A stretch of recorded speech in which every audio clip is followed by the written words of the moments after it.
Great का प्रयोग किया गया है। एक तो हमारे अशोक के, दूसरा अकबर को कहा जाता है।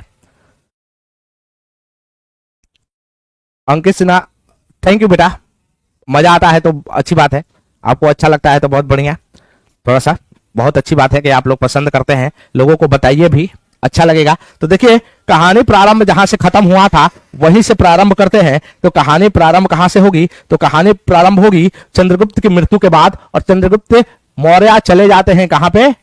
चंद्रगुप्त मौर्य आखिरी समय में अपने जीवन के कर्नाटका पहुंच जाते हैं बेटा। कर्नाटका, कर्नाटका कहां है? तो हमारा राज्य कर्नाटका, वेलगोला उस एक जगह है जहां पर वो क्या करते हैं, वो ले लेते हैं जैन धर्म में अपने आप को चेंज कर देते हैं, और उसी के बाद वहां पे जाके अपने जीवन के अंतिम क्षण को बिताते हैं। उसके बाद उनके बेटा बैठते हैं राजगद्दी पे, और उनका नाम था बिंदुसार। कौन था? बिंदुसार। तो देखिए थोड़ा सा बिंदुसार की कहानी समझ लेंगे, क्योंकि यहीं से उज्जैन की कहानी प्रारंभ होती है अशोक की। तो बिंदुसार, बिंदुसार कौन था? चंद्रगुप्त मौर्य के बेटे, जो कि 298 बीसी में आते हैं और 272 बीसी में तक रहते हैं, क्योंकि 271 में आपके अशोक आएंगे, और अशोक आएंगे ही नहीं, अशोक धमाल भी करेंगे। और एक ही राजा है अशोक जिनकी राजगद्दी 2 बार मिला था, 2 बार अपना राजा का जो अभिषेक किया जाता है वो 2 बार करवाए थे अशोक। एक बार 71 में और एक बार 4 साल की लड़ाई में, जब अपने भाइयों को 99 भाइयों को मारेंगे और उसके बाद राजगद्दी को धारण करेंगे। तो ये भी अपने भाइयों को मारने वाले थे अशोक। तो देखिए बिंदुसार की कहानी बेटा, बिंदुसार के ग्रीक जो है, ग्रीक, वो इनको अमित्र चेटस बोलते हैं। अमित्र चेटस इनका नाम था, जिसको अमित्र घाट भी, संस्कृत वर्ड जो हो जाता है इसका अमित्र घाट हो जाता है। जो अमित्र चेटस बोला करते थे, ये कौन बोला करता था? तो इनका नाम ग्रीकों ने दिया था, वो अमित्र चेटस दिया था। वायु पुराण में, वायु पुराण में इनका नाम भद्रसार, मद्रसार, मद्रसार नाम से इनका नाम आता है। इनका बिंदुसार नाम ऐसे नहीं है। देखिए अलग अलग जगह पे अलग अलग नाम, जैसे अशोका का ही देखेंगे तो अशोका के जो उनके पिलरों पे स्तंभ है, 2 ऐसे स्तंभ है जो मस्की और गुर्जरा स्तंभ है, जिन पे आप देखेंगे तो उनका नाम क्या है? अशोक नाम वर्णित है। बाकी जितने भी स्तंभ है उनका नाम अशोक के रूप में नहीं जाना जाता है। वैसे ही यदि बिंदुसार के बारे में बोलेंगे तो बिंदुसार को ग्रीक जो बोलते थे वो अमित्र चेटस बोला करते थे, जो अमित्र घात भी होता है इसका संस्कृत वर्ड अमित्र घाट। वही वायु पुराण इनको मद्रसान बोलता है, और वही जैन धर्म इनको, जैन धर्म जो है इनको क्या बोलता है बेटा? तो ये बोलता है सिंहसेन, सिंहसेन। इनका नाम 3 है। तो आप याद करेंगे, ऐसे क्वेश्चन पूछा जा सकता है आपसे कि कौन से, हाँ बेटा एकदम डेली चला रहा हूं मैं, डेली चलाऊंगा अंकित, और डेली ही चलेगा। तो देखिए आपसे पूछा जा सकता है, ऐसे क्वेश्चन आ जाएगा कि ग्रीकों के अनुसार बिंदुसार का क्या नाम था? 4 ऑप्शन दे दिया जाएगा। 4 ऑप्शन में दे दिया जाएगा अमित्र चेटस एक नाम रहेगा, एक मद्रसार रहेगा, एक सिंहसेन रहेगा, एक बिंदुसार रहेगा। तो आपको टिक मारना है। तो कहां टिक मारेंगे? तो आप टिक मारेंगे कि सर अमित्र चेटस थे। वही वायु पुराण के अनुसार बिंदुसार का क्या नाम था? तो आप कहेंगे सर उनका मद्रसार नाम था। और जैन धर्म के अनुसार इनका क्या नाम था? तो इनका नाम सिंहसेन था। समझ में आया? Good morning, good morning, good morning बेटा, वेरी गुड मॉर्निंग। आप लोग दम मतलब डेली आ जाइए। आप ऐसे सोच लीजिए कि आप लोगों को आना ही आना है। कितने बजे आना है? तो 10:30 बजे सर आएंगे ही आएंगे, उसमें दिक्कत है नहीं। आगे देखिए बिंदुसार की सबसे बड़ी खासियत बेटा ये थी कि बिंदुसार जो थे ना वो फॉरेन रिलेशन पे विश्वास करते थे। फॉरेन रिलेशन का मतलब होता है विदेशी रिलेशनशिप पे विश्वास करते थे। फॉरेन रिलेशनशिप का मतलब होता है कि विदेश के लोगों के साथ इनका बहुत ही ज्यादा क्या था? तो इनका व्यवहार अच्छा था।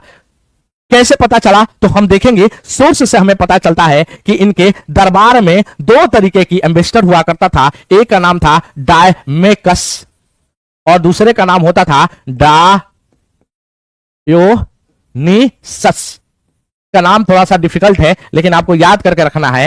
एक दरबारी था जिसका नाम था डायमेकस और दूसरा था डायनोसिस। 2 तरीके की दरबार इनके दरबार में राजदूत हुआ करते थे। और ये राजदूत कौन थे? तो स्ट्रैबो कहता है, कौन कहता है? स्ट्रैबो कहता है स्ट्रैबो कहता है। स्ट्रैबो कौन था? तो बेटा कहोगे कि ये ग्रीक राइटर था, ये लेखक था, ग्रीक राइटर। ये क्या कहता है कि राइटर था, ये क्या कहता है कि सीरिया के राजा, कहां के? तो सीरिया के राजा ने एक एम्बेसडर भेजा था किसके? बिंदुसार के दरबार में। उसका नाम था डायमेकस। समझ में आया क्या? तो किसने कहा था? तो स्ट्रैबो। स्ट्रैबो कौन था? एक राइटर था, एक लेखक था। इस लेखक ने एक ये बोलता है कि यहां से हमें पता चलता है, स्ट्रैबो से पता चलता है कि स्ट्रैबो ये कहता है कि बिंदुसार के दरबार में सीरिया के एक राजदूत हुआ करते थे और उनका नाम था डायमेकस। वहीं पर एक दूसरा यूनान के एम्बेसडर थे जो इनके दरबार में हुआ करते थे और उनका नाम था, जो राजा का नाम था, यहां पर जो राजा का नाम था उसका नाम था एंटियकस। और जो यहां पर यूनान के जो राजा था उनका नाम था टालमी दूसरा, टालमी द्वितीय। मतलब यूनान के उस समय राजा। तो आपसे यह क्वेश्चन पूछा जा सकता है कि बिंदुसार के समय में सीरिया के राजा कौन था जिसका एम्बेसडर बिंदुसार के दरबार में था? तो आप कहेंगे बेटा सीरिया के राजा एंटियकस था जिसके दरबार में डायमेकस एम्बेसडर रहता था। वहीं आप कहेंगे यूनान के राजा टालमी था और टालमी के जो एम्बेसडर था, एम्बेसडर का राजदूत, एम्बेसडर का मतलब राजदूत, वो किसके? डायोनिसस जो था वो किसके दरबार में था? बिंदुसार के दरबार में था। आपको ये बतानी है बिंदुसार के बारे में कि ये तो इससे क्या पता चलता है? इससे ये पता चलता है कि इनके दरबार में जो फॉरेन के विदेशी एम्बेसडर बहुत हुआ करते थे और ये मैत्रिक संबंध जो था विदेशियों के साथ बहुत अच्छा था। उसी में आप देखेंगे कि एक कहानी है प्रचलित। वो कहानी क्या प्रचलित है कि सीरिया के राजा से एक बार इन्होंने 3 चीज मांग लिया था और वो 3 चीजें क्या था? तो एक था बेटा मदिरा, मीठा मदिरा। मदिरा का मतलब होता है, आज के समय में बोले तो क्या होता है? मीठा मदिरा। मदिरा होता है बेटा, इसको आज के समय में क्या बोलते थे? पौवा बोल लो, चाहे वो क्या बोलते हैं? शराब। तो मीठा मदिरा। दूसरा अंजीर मांगा था और तीसरा जो मांगा था वो मांगा था एक दार्शनिक मांग लिया था। दार्शनिक मांग लिया था। किससे मांग लिया था? सीरिया के राजा से। कहा था कि भैया हम काम करो, ये 3 चीजें हमको दे दो। क्यों दे दो? क्योंकि हाँ शराब बेटा, बहुत बढ़िया, हाँ शराब। तो ये शराब है, उस समय भी राजा महाराजा शराब की मतलब समझ लो कि बहुत पुराना मामला है। ये इतिहास में देखोगे तो प्राचीन भारत से चल रहा है, ये कभी भी खत्म नहीं हुआ था। तो 3 चीजें सीरिया के राजा से मांग लिया था उन्होंने। क्या मांगा था? मीठा मदिरा मांग लिया था, अंजीर मांग लिया था, दार्शनिक मांग लिया था। लेकिन सीरिया के राजा ने सब कुछ दिया, दार्शनिक नहीं दिया। उसने दार्शनिक को नहीं दिया। कहा कि हम नहीं दे पाएंगे। क्यों है? नहीं देंगे। क्यों नहीं देंगे? तो उस समय बेटा ग्रीक राइटर जो होते थे वो बड़े ही महान हुआ करते थे, उनकी वैल्यू बहुत ज्यादा थी और वो कहा जाता है कि ट्रेड करने के लिए, व्यापार करने के लिए नहीं था। क्योंकि उनका ना देखो, इसीलिए कहा जाता है शिक्षा देखो कितनी बड़ी चीज है बेटा। शिक्षा की वैल्यू हर लोग करते हैं। शिक्षा की वैल्यू उस समय इतना हुआ करता था कि सीरिया के राजा ने दार्शनिक देने से मना कर दिया बिंदुसार को। बोला कि सर हम नहीं दे पाएंगे क्योंकि उनकी वैल्यू हमारे देश में बहुत ज्यादा है, बहुत रिस्पेक्टेबल है और ये हम नहीं देंगे। लेकिन उन्होंने मीठा मदिरा और अंजीर उनको दिया था। उस समय सोच लो, सीरिया से आता था शराब, ग्रीक से आता था शराब, यूनान से आता था शराब ही शराब। तो राजाओं को बड़ा मजा आता था शराब में और वो विदेश से मंगवाते थे। ये कहानी था। इससे पता चलता है कि उनका मित्रता जो था विदेशों के साथ बहुत ही अच्छा था। किसके? बिंदुसार के। तीसरा चीजें है कि देखो दिव्य वादन कहता है बेटा, दिव्य वादन किताब है, दिव्य वादन कहता है। ये सोर्स है। मैंने कल ही उस दिन बताया था पहला पार्ट में कि जब भी आप इतिहास को पढ़ेंगे तो स्रोत के साथ पढ़ेंगे, स्रोत के साथ नहीं पढ़ेंगे तो इतिहास उल्टा पुल्टा हो जाता है, कुछ भी समझ में नहीं आएगा कि इतिहास में चल क्या रहा है। वैसे ही आप देखेंगे कि दिव्य वादन किताब है। किसका किताब है? बौद्ध का किताब है ये। और ये कहता है कि तक्षशिला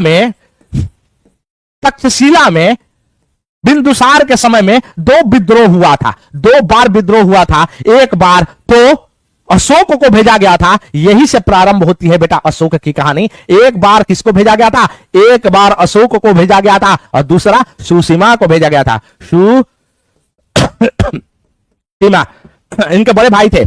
ये जो थे सुसीमा अशोक के बड़े भाई थे और बिंदुसार इन्हीं को राजा बनाना चाहता था बेटा। कहानी ये थी कि बिंदुसार अशोक को पसंद नहीं करता है और कभी भी पसंद नहीं करता था। कभी उसने कहा ही नहीं कि ये राजा बनेगा। अशोक को राजा बनाने के लिए वो कभी नहीं माने थे। वो सुषमा को चाहते थे कि राजा बने, लेकिन तक्षशिला में जो विद्रोह हुआ, इस विद्रोह को अशोक ने ऐसा